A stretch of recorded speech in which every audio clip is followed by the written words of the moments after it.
As we're ready to start the Great American Race in Monday prime time on Fox. I'm sure Clint Boyer wants his opportunity at this. There's going to be a party in Junior Nation tonight. Well, we know what Tony thinks.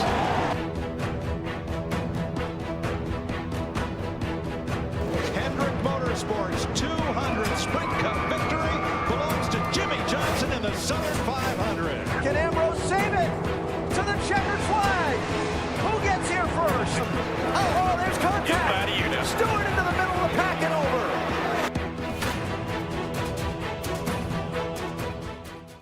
What transpired in the 2012 NASCAR Sprint Cup Series season deserves some appreciation. Many moments throughout it have been extracted and cemented to be remembered in the series history for ages. While they're all brought up as separate occasions, sometimes you have to stop and remind yourself this was all compiled into one single calendar year. But why isn't this season appreciated more? I think the biggest reason is it wasn't long enough ago. I believe in the next decade or two it'll be regarded quite highly, with as much variety and substance as you can just about ask for. Now, what makes a great season? That's subjective. I'm sure you can ask 100 fans and they'll all have different opinions. Here's mine. For one, you need a diverse list of winners. When the same 3 to 4 drivers dominate, it takes the unpredictability out of the equation on a week-by-week basis. There were 15 different winners in 2012. But I'll say this, there needs to be a balance of clear-cut title contenders as well, giving fans an idea of who to follow as the season progresses and who can separate themselves as the best that season from the rest of the pack. That's how stars are made. Another criteria, you need surprises. It shakes things up, makes the sport more interesting, and keeps the storylines fresh. Let's just say 2012 had that, but that'll be addressed as the video goes on. But the biggest factor in having a great NASCAR season is a compelling championship battle. Now the chase for the Cup somewhat fabricated that, but to me it still beats the randomness of today's one-race-take-all format. When a driver runs away with a championship and it's decided before the finale, you tip your cap and acknowledge how dominant they were, but it takes the air out of any anticipation that could develop. It didn't top the ultra-dramatic heart-stopper from the previous year as Carl Edwards and Tony Stewart virtually went one-on-one in the final race at Homestead, but Jimmy Johnson fatigue was starting to wear off as Stewart's crown finally ended the 5-year monopoly the 48 team reigned upon the series with.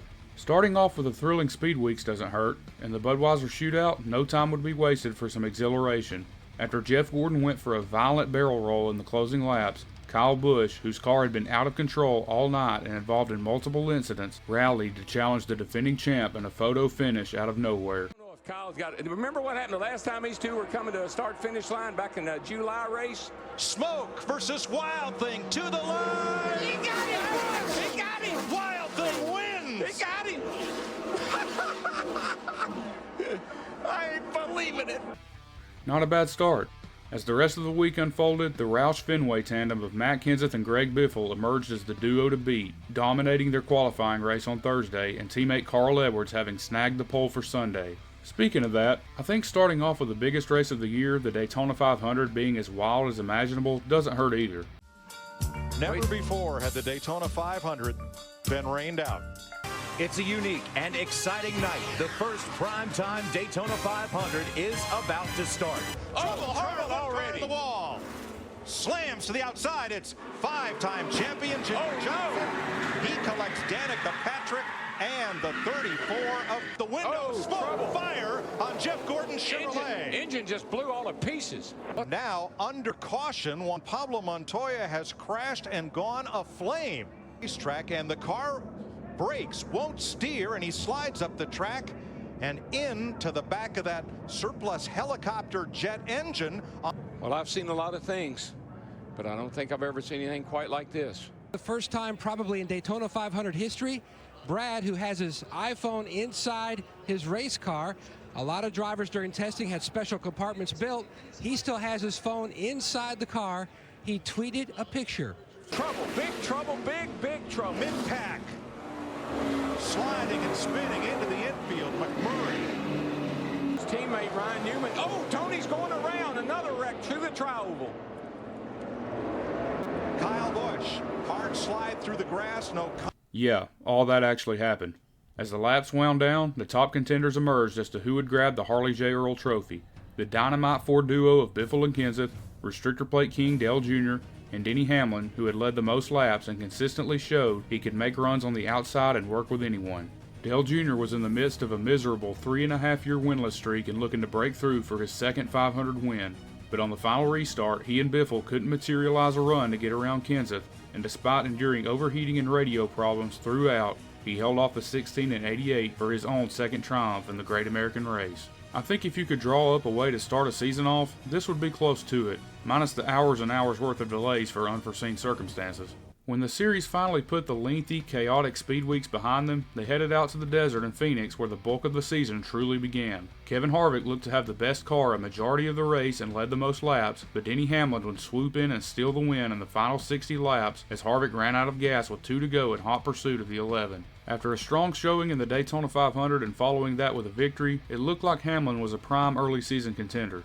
They would stay out west and make the short trip to Las Vegas, where defending champ Tony Stewart would make an early statement, holding off Jimmy Johnson on a late restart and giving no chance for a championship hangover narrative to form. But a new contender would rise to the forefront at Bristol the following week, the rapidly emerging Brad Keselowski. In just his second season driving the flagship Blue Deuce for Roger Penske, the once Chevrolet prospect dominated the concrete half-mile, leading over 200 laps and closing out the final 18 laps on worn tires. With this being the last year Dodge would grace the track in NASCAR, they wanted to go out with a bang, and what better way to do it than to promptly field a consistent threat each week with an up-and-coming superstar talent. Just 2 weeks later in Martinsville, the next noteworthy race would take shape. With Hendrick Motorsports seeking their milestone 200th win in the Cup Series, this looked to be their day. This place was good to Rick over the years, which saw the team's first ever win in 1984 and later became Jeff Gordon and Jimmy Johnson's bread and butter the last decade. On this April Fool's Day, their new addition, Casey Kane, would start on pole and Gordon would put on an absolute clinic in the first half. The competition would slowly catch up to him, but he led a race-high 328 laps and Dale Jr. stayed in hot pursuit while also briefly leading with his new and improved 88 team headed by Steve Letarte, Gordon's former crew chief. Johnson was a little late to the party, but once he saw the front, he stuck there. While Kane would blow an engine midway through, the other 3 Hendrick horses would continue to be the class of the field. As the laps ticked down and the monumental victory was in sight, Mr. H was sitting pretty with his stable running 1, 2, 3. It was just a matter of which one of them would capture that historic 200th. It was shaping up to be a repeat of 2007 with Gordon and Johnson going mano-a-mano in a heated duel, but suddenly, out of the blue, David Rudiman inexplicably came to a stop on the front straightaway after nursing his ailing car around, well off the pace without diving onto pit road, much to the dismay of the Hendrick bunch. This was met with lots of criticism from all over the scene, and he was dealt with by officials afterwards. While under caution, all the leaders except the top 2 came in for a stop with the fuel situation being quite shaky. This left the 24 and 48 as sitting ducks, and on the ensuing restart, Clint Bowyer got a shove from Ryan Newman and made an egregious dive bomb into turn 1, acting as a bowling ball while Johnson and Gordon were the pins. Dale Jr. sustained damage as well, and just like that, the party was over and Hendrick would have to wait another week to celebrate. Newman would snatch the victory after overcoming a pit road speeding penalty and going a lap down, while the victims of the melee that erupted would simmer in defeat. Bowyer would talk things out with Gordon and things seemed to be ironed out, but let's just say this saga isn't over. After the first quarter of the season wrapped up under the lights at Richmond with Kyle Busch winning his 4th straight spring race there, the top contenders for the championship began to take shape. Points leader Greg Biffle with a win at Texas and seeking his first ever Cup Series title. Dale Jr. was hot on his heels despite being winless to that point but displaying uber consistency. Then came Denny Hamlin and defending champ Tony Stewart, both with 2 wins already, and Daytona 500 winner Matt Kenseth. Of course, Jimmy Johnson would be in the picture as always, and Michael Waltrip Racing was flexing their muscles with 2 drivers in the top 10. But then you had the surprising underachievers who stumbled out of the gate and were struggling to get into a rhythm. Busch had just picked up his first win of 2012, but up to that point was having everything go wrong. He was finally making ground toward the top 10, but further back, things were looking bleak. Jeff Gordon sat 17th in points after some horrendous luck in just 2 top 10s. It was definitely not looking like a vintage Jeff Gordon campaign as Father Time was slowly creeping in on the 4-time champion. But none of this compared to the downright misery the rebranded 5 team of Casey Kane in the same building was enduring. After 2 DNFs and 3 finishes outside the top 30, no one could have imagined this atrocious of a start for the 32-year-old who was in his prime but having incident after incident derail countless efforts with top 5 speed almost every week and nothing to show for it. However, his fortunes were beginning to turn after capping off his third straight top 5, but being outside the top 20 in points, was it too late to salvage any sort of a respectable season? The only way to go was up for these guys. Slingshot, engage. We copy down here, Ricky. The pack is gaining on you guys pretty good there, Ricky. They're about a second a lap faster. Yeah, 10-4. I don't want to bump into him and spill his macchiato. After another dominant superspeedway showcase by the powerful Roush tandem of Kenseth and Biffle, Brad Keselowski would snatch the win at Talladega out of their hands on a green-white checkered restart and get back on track after slipping out of the top 12 in points. Collecting win number 2 would regain the Miller Lite team's momentum and confidence approaching the summer. But the next week at Darlington, the Southern 500 would be a golden opportunity for something special to happen. Finally, at long last, under the Darlington night sky on Mother's Day weekend, Jimmy Johnson would save enough fuel and hold off Tony Stewart, Denny Hamlin, and others to capture the 200th win for Hendrick Motorsports. He led the most laps and ended a dry spell of his own, getting his first win since the previous October and putting the Martinsville disaster behind him. Hendrick was going through a minor slump from its normal dominance, with this being their first victory of 2012, but the celebration would be amplified, knowing how significant it was. It wasn't all sunshine and rainbows for everyone, though. Back on pit road, a crew member on Ryan Newman's team confronted Kurt Busch and his crew chief in the aftermath of the last caution of the race. Busch was spun out ahead of Newman, and Newman got turned as a result of checking up to avoid the 51. The two drivers had no direct involvement with the incident, but the crewman felt Kurt endangered him when he left his stall. Busch would further ignite the fire and had to be restrained, which wasn't a good look for him considering he was on the verge of being obsolete shortly after being let go by Roger Penske in the offseason and driving for a backmarking team in Phoenix Racing. But cooler heads prevailed and nothing further came of it. Johnson would carry his momentum into the All-Star race the following weekend and cruise to his third career All-Star win at his old stomping grounds at Charlotte Motor Speedway. And it wouldn't take long to get win number 201 as Casey Kane would find victory lane for the first time in the 5 car 1 week later in the second consecutive Crown Jewel points race in the Coca-Cola 600, despite points leader Greg Biffle being the class of the field for most of the night, officially putting that abysmal start to the season behind him. After a brief drop-off for the mighty and storied race shop, they put the series back on notice that they weren't going anywhere and all was right in the world again. The Hendrick surge would continue to strengthen in Dover the next weekend with Johnson cruising to get another win at the Monster Mile. But as the summer stretch was getting rolling at Pocono in early June, controversy struck at the hands of a desperate Joey Logano. Having won the pole and led the most laps, he found himself behind Mark Martin in the final stages, seeing just the second win of his career possibly slipping out of his grasp. What makes this situation more precarious is Mark was among the first to discover Joey's immense talent early on in his childhood. Mark put then-owner Jack Roush and basically the whole garage on notice by proclaiming Joey was the next great superstar. However, Joey hadn't been living up to that hype, and as a result was dealing with the imminent decision from Joe Gibbs Racing on his future with the team. Mark, on the other hand, was in the closing stages of his career and running a part-time schedule for Michael Waltrip Racing and looking to get his first ever win at a track that, among many other things, eluded him in his long and legendary career. As he came to the line to get 4 to go, he made an uncharacteristic mistake by slipping up on the exit of turn 3 and opened the door for Joey. And when they came out of turn 1, he put his good graces with Mark aside and rooted him out of the way, taking the win for himself and set the tone for what his racing personality would become in the years that followed.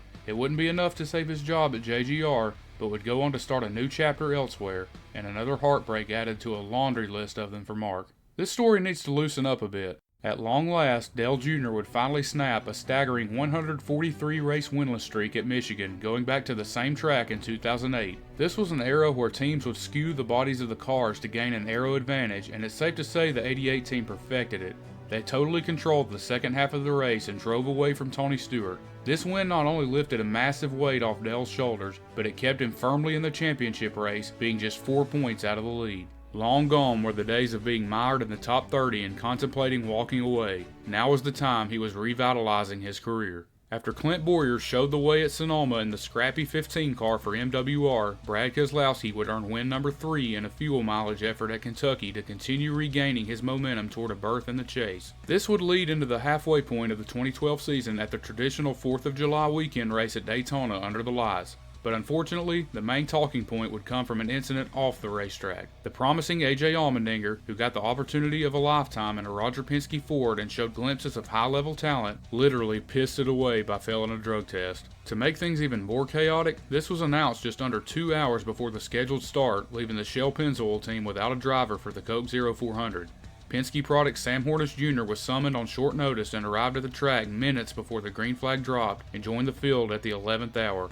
As for AJ, it was initially shown as an amphetamine, but later revealed to be a prescribed Adderall. Regardless, he was released from his ride and never got the same level of opportunity again in the Cup Series. As far as the race goes, Kenseth and Biffle continue to appear as the second coming of Dale Jr. and Michael Waltrip from the DEI era at super speedways, seeming to be unstoppable as a pair no matter what obstacle got in their way. But as the nature of the beast goes, the best car doesn't always win at Daytona. On the last lap, Tony Stewart got the shove of a lifetime by Kasey Kahne coming out of turn 2 that launched him past Kenseth, and with the pack unraveling behind them, he was able to hold off Jeff Burton and Matt to claim his third win of the season and strengthen his case to repeat. As the first half of the season came to a close, the championship picture and race to the chase was getting clearer. The Roushketeers of Kenseth and Biffle were formidable, and rising from the ashes after a dormant 3 years was the 88 Hendrick team of Dale Jr. and Steve Letarte right there with them. You had the perennial favorites like Stewart, Johnson, and Harvick close behind, but the underdogs from MWR, Truex, and Boyer continued to stay on pace in the top 10.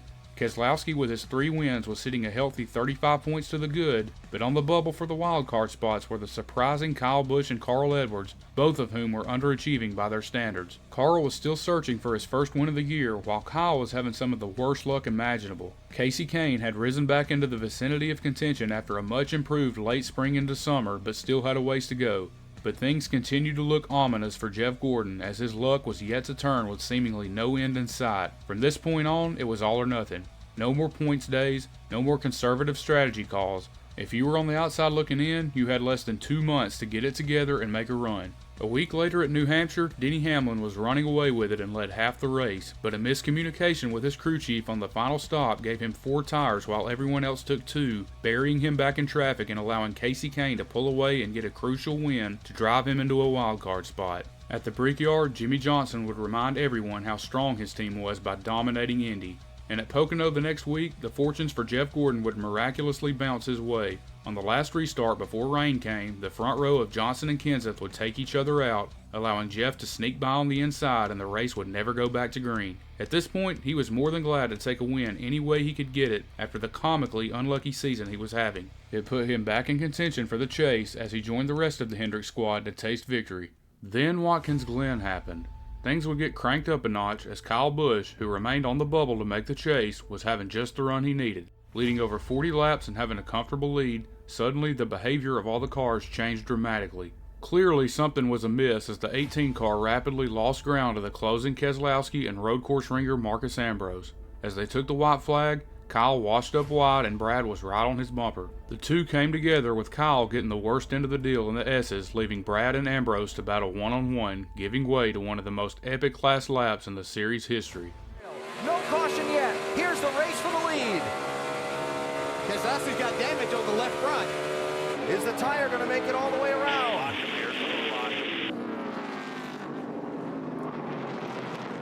And will the 9 help him? Oh, everybody's in the grass. Oh, you're clear. Dig. That might have been the race right there. We'll see. No, Keselowski's slower.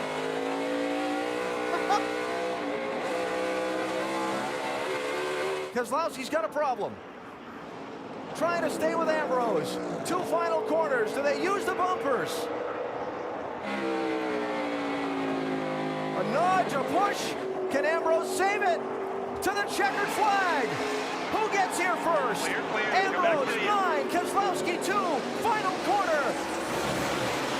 Marcus Ambrose is going to win at Watkins Glen in a remarkable last lap turn of events.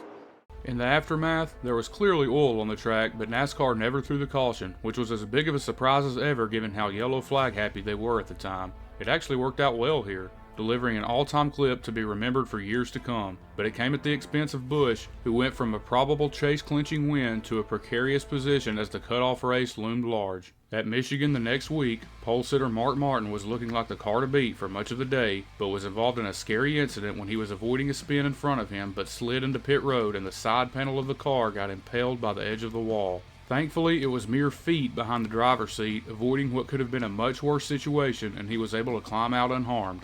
With less than 10 to go, Jimmie Johnson looked to be cruising to another win when suddenly the engine let go, opening the door for one of his top competitors for the title in Greg Biffle. On the last restart, he held off a fierce charge from hometown favorite Keselowski and got back into the points lead with his second win on the season. And what better way to keep the drama going than Bristol? The night race always delivers, and this would be no exception. As Tony Stewart and Matt Kenseth were fighting hard for the lead on lap 330, they got tangled up and both slammed into the inside wall, with Tony getting the short end of the stick, and he reacted accordingly. Happy. Whoa. Gosh, looks familiar. Well, we know what Tony thinks. In the end, Denny Hamlin would get his first career Bristol win and getting a much-needed boost in the point standings, while the cutoff race at Richmond was on the horizon. On Labor Day weekend, with 2 races to go until the chase at Atlanta, Kevin Harvick, surprisingly without a win thus far, dominated the bulk of the race but gave way to Denny Hamlin on pit road and can never gain the track position back.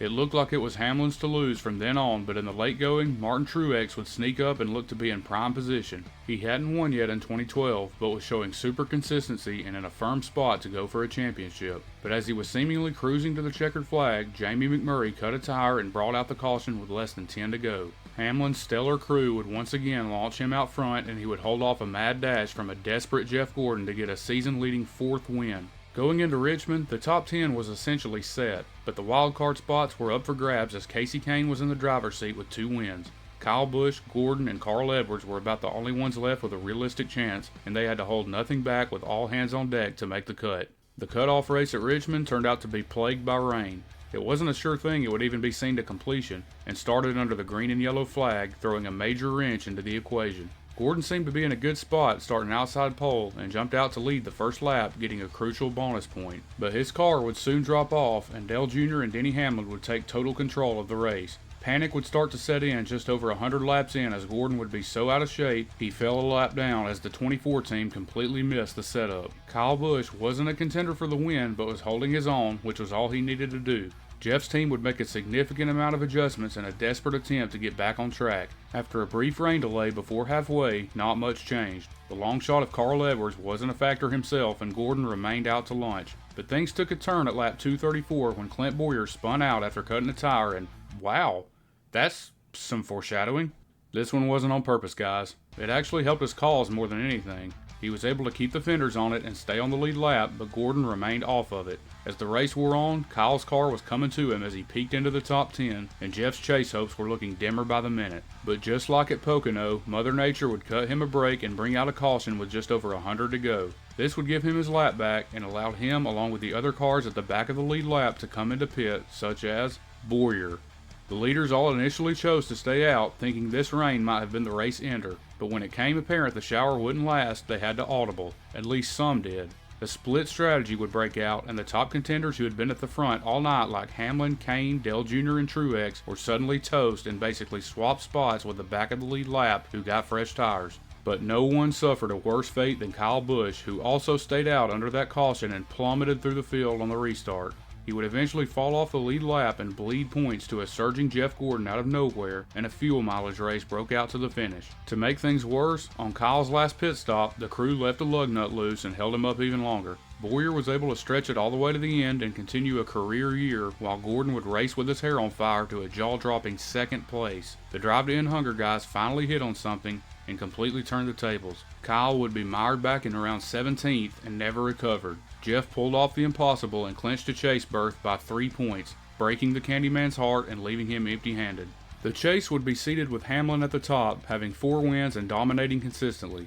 Johnson and Stewart, the last 2 champions, would be close behind, while other strong contenders like Keselowski, Biffle, Bowyer, and Jr. and Kenseth filled the middle of the field. Despite being winless, Harvick and Truex were solidly in, and Kane with his 2 wins locked up the first wild card, along with the dare I say underdog of Jeff Gordon rounding it out. It would all start in Chicagoland the next week with 10 intense races ahead. Jimmie Johnson would look to make the opening statement with a dominant showing for much of the day, leading over 100 laps from the pole and running in his own area code. But his teammate wouldn't have that great of fortune. Just when it looked like things were turning for Jeff Gordon, the throttle stuck in his car, and from 4th place, he slammed the turn 1 wall. You can't win the championship in the first race, but you can damn sure lose it. There would be no more mulligans for the 24 guys. On the last stop of the race under green, the Miller Lite crew turned out a blazing stop for Keselowski, launching him out front and overtaking the 48 while overcoming a 1-second difference on the racetrack. He may have bent the rules by blending back up on the track too early, but a call was never made. He never looked back and rode into his 4th win of the season, putting himself in the driver's seat towards the title. On the other end of the spectrum, Denny Hamlin, who led the standings coming in, ran out of gas on the last lap and lost valuable points coming to the checkered. But what better way to rebound than to come out and dominate New Hampshire, the place he probably should have won in the summer. Despite starting deep in the field, he quickly made his way forward and led over half the race to keep looking like a serious contender for the championship. And it looked like he picked up right where he left off at Dover, starting on the pole and having a top 3 car, but it would be teammate Kyle Busch who was class of the field. It seemed the only thing that would keep him out of victory lane this time was something out of his control. After an early caution during green flag stops, only 8 cars were left on the lead lap and it would remain in that range the rest of the day. The final 78 laps would go green, setting up for another fuel mileage run to the finish, and Busch and Hamlin were ill prepared. They were forced to pit in the final laps, relinquishing their top 2 runs and leaving Keselowski and Johnson to duke it out. But Johnson was on the very brink of not making it either and had to run off pace to save points. Keselowski would do it again for the 5th time and vaulted to the points lead with just 7 races to go. As for the state of the chase, Johnson would be just 5 points back after finding a way to come to the finish. But who was trending down was the once vaunted duo of Matt Kenseth and Greg Biffle. After a mostly impeccable regular season, the last several weeks even before the chase were marred by mediocre runs and rotten luck. It was as perplexing as ever to watch a potential title run go by the wayside at the wrong time, with both of them sitting at the bottom of the standings. They needed a miracle, and soon. But what better way to right the ship than to a super speedway where they made their bread and butter all season. Talladega was notoriously the most feared race in the chase for obvious reasons, and it would come down to who could survive after 188 laps. It was actually a relatively tame race for fall Talladega race standards, but major drama was imminent. With the pack coming to 5 to go, Jamie McMurray, who had controlled the lead for the last several laps, got spun in the tri-oval by Harvick that would set up a green-white checkered finish. What could go wrong? It was a big break for a few chasers in a draft well behind the lead pack like Martin Truex, Casey Kane, and Denny Hamlin to catch back up to the field. But on the restart, an all-out brawl would ensue as a breathtaking spectacle took shape with 4 wide racing covering most of the lead draft and serving as a ticking time bomb. Coming to the white flag out of turn 4, Kenseth got shoved out to too big of a lead and was freight trained by Tony Stewart. Tony would hold his position through most of the last lap until they got to turn 3, where he attempted to block Michael Waltrip and the pin came out of the grenade. One of the most violent big ones you'll ever see erupted with Stewart going upside down, collecting most of the pack behind him. Only Kenseth and a handful of others got through unscathed, and Matt was able to finally get his first win since the season-opening Daytona 500, if you can believe it. A win he desperately needed to have any faint hope at a title salvage what looked like a promising season. And, as fate had it, his trusted partner in crime, Greg Biffle, survived as well, giving the two something to feel good about amidst a dismal chase. Dale Jr. would famously give teammate Jimmy Johnson a lift back to the garage among the smoldering rubble, and the spectacular calamity would claim several championship-contending drivers, giving them less than ideal results in the blink of an eye. Unfortunately for Kenseth, he was in such a hole he didn't really gain any ground in the standings, but guys like Kane and Gordon benefited by getting better finishes than a majority of the others involved further back in the wreckage. However, it would be the end of a run from what was a resurgent season by Dale Jr. The effects of this crash compounded from a test crash in Kansas previously in the year, and he was forced to sit out at least 2 races, giving up his chances to contend for a championship that season and hoping to continue his revival the next year. Keselowski came into the halfway point of the chase at Charlotte with a 14-point lead but started 20th. The two team got creative and stayed out under the first caution, putting them off sequence with everybody else temporarily. He proceeded to dominate the race and lead by far the most laps, giving him an extra bonus point as Brad flexed this team's fuel-saving ability yet again by running longer than most on long green runs. But after a miscalculation in the final stint, Paul Wolfe ran him out of gas 1 lap too long and he had to coast into pit road for half a lap, costing him valuable track position and throwing away the upper hand they had. Clint Bowyer took advantage, staying out 1 lap later and showing they had the fuel mileage to make it. The race went green the rest of the way and he was able to hold off Denny Hamlin for his 3rd win of the season, while Brad had to settle for a disappointing 11th, cutting his points lead in half. Johnson was now just 7 points back with Hamlin, Bowyer, and Kane within striking distance. Biffle continued his revival back into contention by gaining 3 more spots in the standings, leaving everyone else in a near desperate situation heading into Kansas. The track had been newly repaved and for whatever reason it led to a straight up demolition derby and set a record for most cautions the whole season. The carnage was alarming, and the chase contenders wouldn't be immune to it. Jimmy Johnson backed it in the wall, Tony Stewart spun on his own, and Greg Biffle crunched the right side of his car, basically putting the point standings in a blender. Johnson and Stewart would rally, getting adequate repairs made to keep their cars aero-friendly, but Biffle couldn't say the same after erasing all the progress he had made. His teammate Kenseth had better fortune, and despite scraping the wall, avoiding a spinning Eric Almirola, he rallied to be in position and continue his comeback charge, although it was nearly too late. Keselowski was able to maintain the same points lead with an 8th place finish just ahead of Johnson, as everyone was waiting on this new-to-the-game team to crack at any moment, but it wasn't happening. Jimmy needed a way to gain ground on the 2 team, and what better way than to head to Martinsville. He made a resounding statement by starting on the pole, and Hendrick Motorsports as a whole would see a full redemption by having all 4 cars competing in the top 10. Johnson beat a strong Bowyer ride off pit road with 100 to go and never really looked back. He had to get through Keselowski after Brad himself chose to stay out with just over 20 to go and try to Hail Mary to stay on pace for the points lead.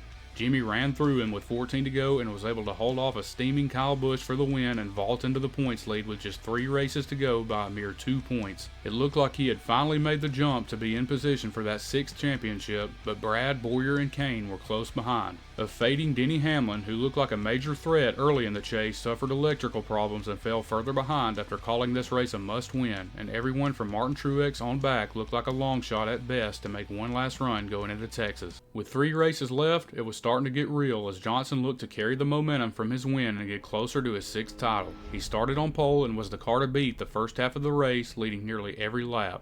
The points battle got so intense, he was purposely staying out longer during green flag stops to keep Keselowski from leading a lap and getting a bonus point. But Brad showed Jimmy he wasn't going anywhere.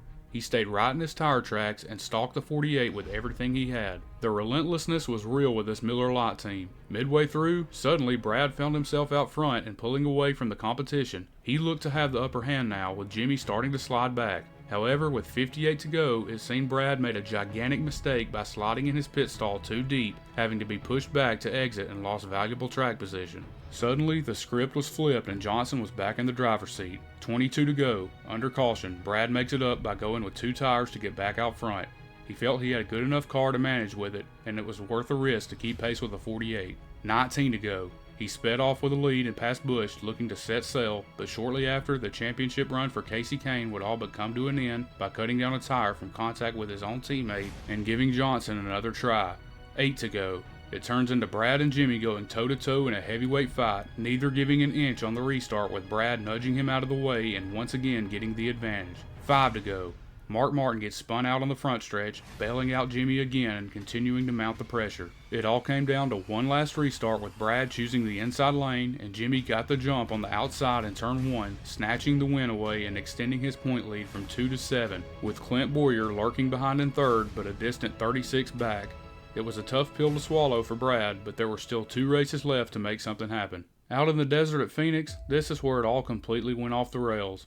Everything that had been building up to this point would be thrown out the window. Jimmy Johnson, looking to win 3 in a row and at the very least take a commanding lead going into the final race at Homestead, would start in a hole in 24th, while Keselowski would roll off 14th. Both would gradually make their way forward through the early stages and eventually find themselves comfortably inside the top 10. Brad would continue his push to the front, outpacing Jimmy, but just as he took the lead from the dominant Kyle Busch with 80 to go, Jimmy cut a tire down and slammed into the wall in turn 4, blowing out a brake rotor and watching his title run evaporate before his very eyes. Brad seemed to be in the clear, just needing to keep the fenders on it and bring it home in the top 10. This opened the door somewhat for Clint Bowyer, drawing closer into the picture with this sudden development, but he would still need some things to go his way. Kyle Busch was running away with it all day and looked to exercise his demons and have something to feel good about going into 2013. It didn't look like anyone could even sniff his draft if they tried, but on a late restart with 8 to go, it gave Kevin Harvick a chance to swoop in and once again leave the 18 team empty-handed after a dominant day, and he outmuscled Kyle on the outside to be in position for his elusive first win of 2012. On the next lap, Bowyer and Jeff Gordon were racing in the top 10 and got together. Gordon got the worst end of it, cutting a tire and scraping the wall. As he limped around the track, flashbacks replayed in his head from Martinsville in April, and more contact at that same track just 2 weeks earlier. There were other incidents between the two that weren't documented over time, and finally, this was the last straw. Jeff didn't care that Clint was breaking through with a new team. He didn't care that he was in championship contention. He waited for the 15 to come back around and took matters into his own hands, collecting an innocent Joey Logano in the process, and the whole thing blew up. As Jeff climbed out in the garage, he would be confronted by Bowyer's crew and a massive brawl would break out. When Clint's flaming car came to a halt, he jumped out and went on a mad sprint straight for Jeff's hauler, looking to get his shots in the fight. The two would never directly come to blows, but Jeff would get a stern talking to and both teams met with NASCAR afterwards.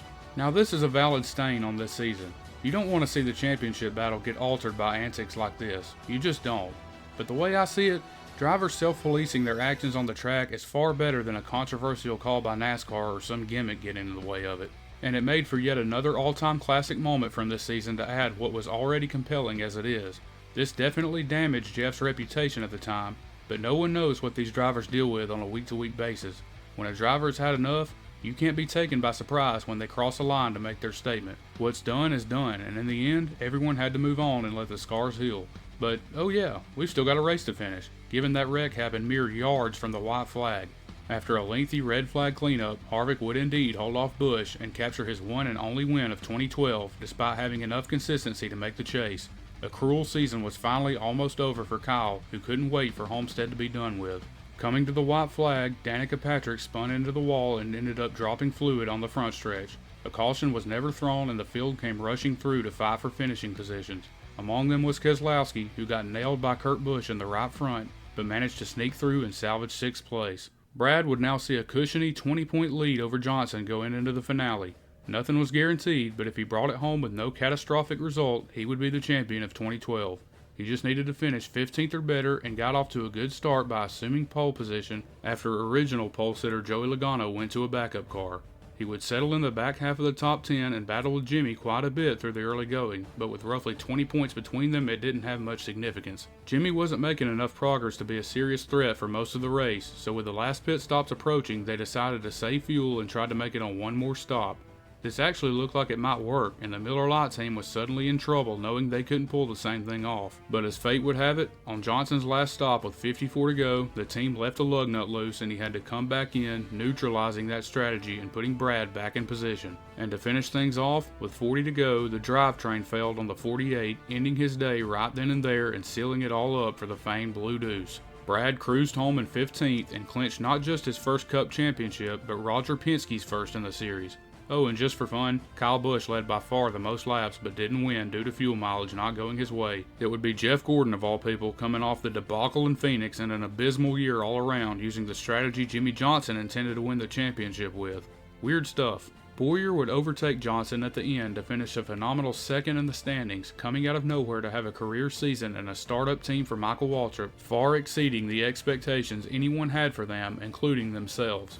It was left as a what-if given what happened the week before, but this season saved Bowyer's career after not going anywhere at RCR. The celebration was on for Brad and his team, and being sponsored by a beer company, you knew it would be thorough.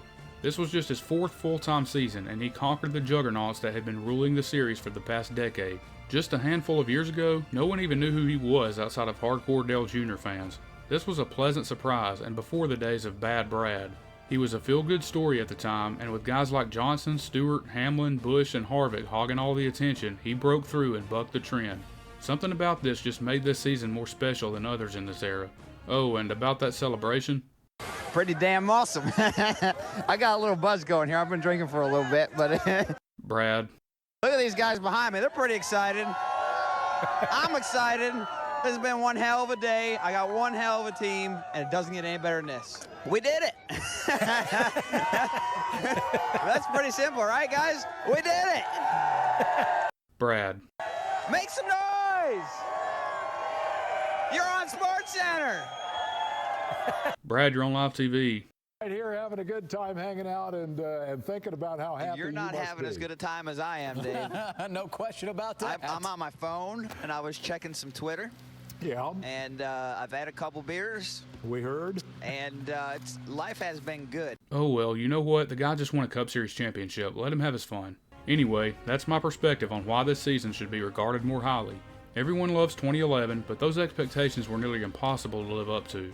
This got about as close as you could ask for. Sure, there were a lot of BS debris cautions, the cars were still technically the COT, although a much better version of it, and there was a lot of pandering to Danica. But there were a plethora of all-time classic moments that'll be replayed for years to come, and to me that outweighs the negatives. This was one of the last few seasons in NASCAR where it felt like it was still its vintage identity. You still had big names, iconic and consistent sponsors, and it wasn't quite watered down with gimmicks. I appreciate it a lot more today than I did in the present. What's your favorite moment from 2012? Let's hear it in the comments. That'll do it for this time, guys. Hope you enjoyed it. This has been a Platinum Paradise video. Be sure to like and subscribe like your life depends on it.